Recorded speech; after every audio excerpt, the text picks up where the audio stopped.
Augmentation de la voix et rhinoplastie. J'insiste beaucoup sur la rhinoplastie lorsque quelqu'un me dit j'ai fait une FFS et j'ai touché à mon nez. J'ai toujours peur. Pourquoi? Parce que parfois la rhinoplastie est mal faite et effectivement le chirurgien, on va dire, a priorisé peut-être l'esthétique de votre nez, mais pas la fonction. L'idéal dans un nez, bien sûr, c'est qu'il soit beau si vous faites une rhinoplastie, mais c'est surtout qu'il soit fonctionnel.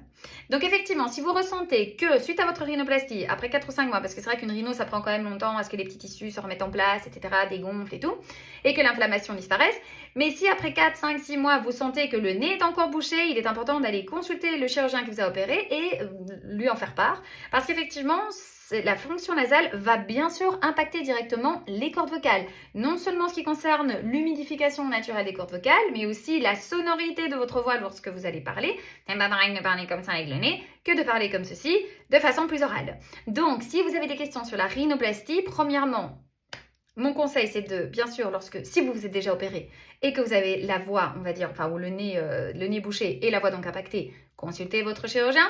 Et si vous souhaitez faire une rhinoplastie, veillez à bien poser toutes les questions au chirurgien et surtout à lui spécifier « Je veux garder ma fonction nasale respiratoire, c'est-à-dire que je veux pouvoir bien respirer, pas seulement que mon nez soit beau, mais surtout qu'il soit fonctionnel. » N'hésitez pas si vous avez des questions, je suis là.